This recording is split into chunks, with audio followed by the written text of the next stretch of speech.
آج کے جو ہمارے مہمان ہیں اس پروگرام کے وہ کسی تعارف کے محتاج نہیں، اوورسیز کمیونٹی میں ایک بڑا ان کا نام ہے، بزنس مین ہے۔ اس کے ساتھ ساتھ جو ہے وہ آزاد کشمیر اور پاکستان سے تقریباً 250 سے زائد جو لوگ ہیں وہ انہوں نے سعودی عرب میں اپنی فیکٹری میں بلائے ہیں، اور تقریباً 250 سے زائد خاندانوں کو وہ یہ روزگار فراہم کر رہے ہیں۔ تو آج ہم آپ کا جو تعارف ہے وہ کروا رہے ہیں مقصود اعوان صاحب سے۔ آزاد کشمیر سے ان کا تعلق ہے، جانی مانی شخصیت ہیں۔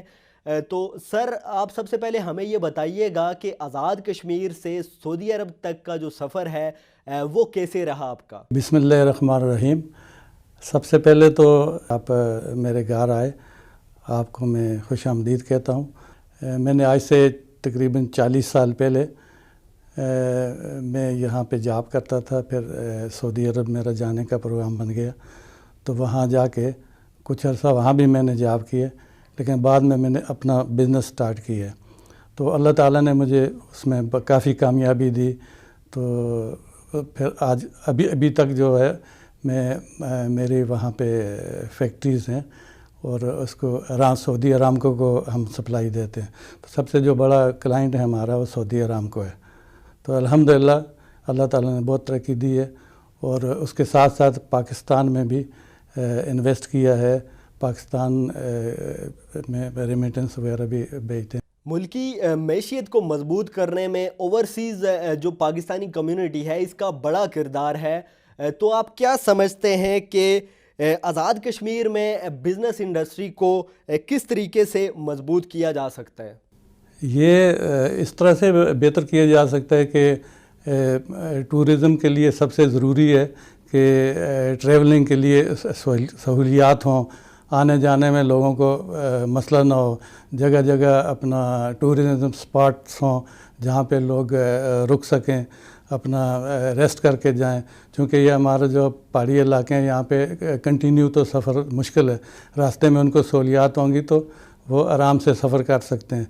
تو پھر وہاں پہ جہاں پہ اچھے جو اپنا جگہ ہیں جو اس کی ٹورزم کی، تو وہاں پہ ریسٹورنٹس وغیرہ یا اپنا اس طرح کی اگر سہولیات ہوں گی تو آرام سے رہ سکتے ہیں۔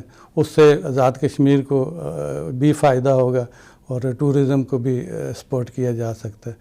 تو سب سے بنیادی جو ہے وہ یہ ضروری چیزیں ہیں۔ یہ بتائیے گا کہ اوورسیز جو پاکستانی ہیں ان کو بیرون ممالک میں کن مشکلات کا سامنا کرنا پڑتا ہے، اور حکومتی سطح پر ان کی مشکلات کم کرنے کو مزید کیا اقدامات کیے جا سکتے ہیں؟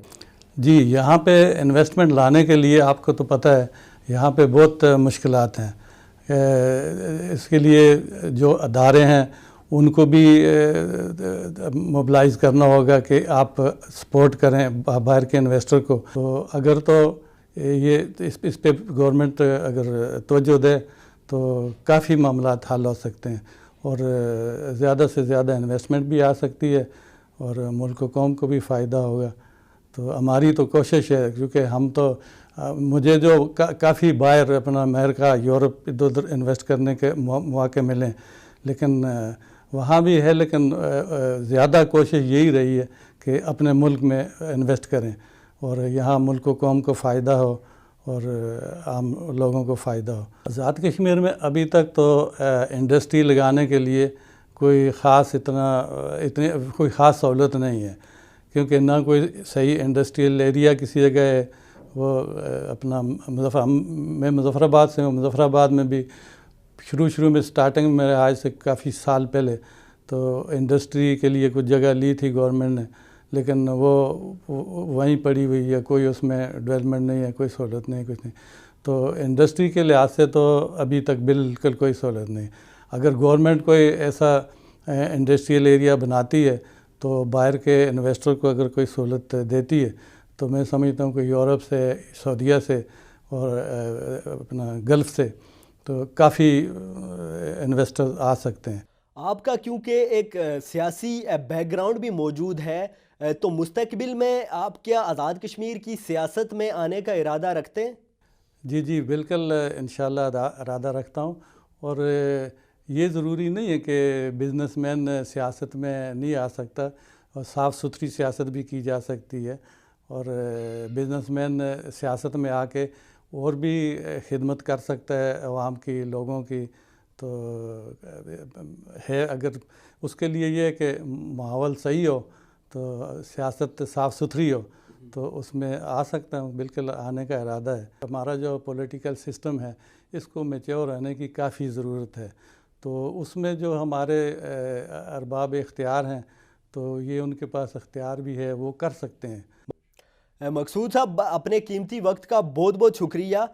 تو ناظرین، جیسا کہ آپ نے مقصود صاحب کی گفتگو سنی کہ کس طریقے سے جو ہے آزاد کشمیر سے سعودی عرب تک کا ان کا سفر رہا، اور پھر اس کے ساتھ ساتھ جو ہے تقریباً 250 سے زائد جو ہے وہ پاکستانی اور کشمیریوں کو جو ہے وہ روزگار فراہم کر رہے ہیں. تو ان کی یہی کوشش ہے کہ اگر حکومتی سطح پہ سپورٹ کیا جائے، بالخصوص اگر آزاد کشمیر میں حکومتی سطح پہ اقدامات اٹھائے جائیں تو یہ آزاد کشمیر میں مختلف انڈسٹریز لگا کے اس سے نہ صرف آزاد کشمیر کی معیشت کو مضبوط کرنے کا ارادہ رکھتے ہیں، بلکہ جو ہے وہ کئی بے روزگار نوجوانوں کو جو ہے وہ روزگار فراہم کرنے کا ارادہ بھی رکھتے ہیں.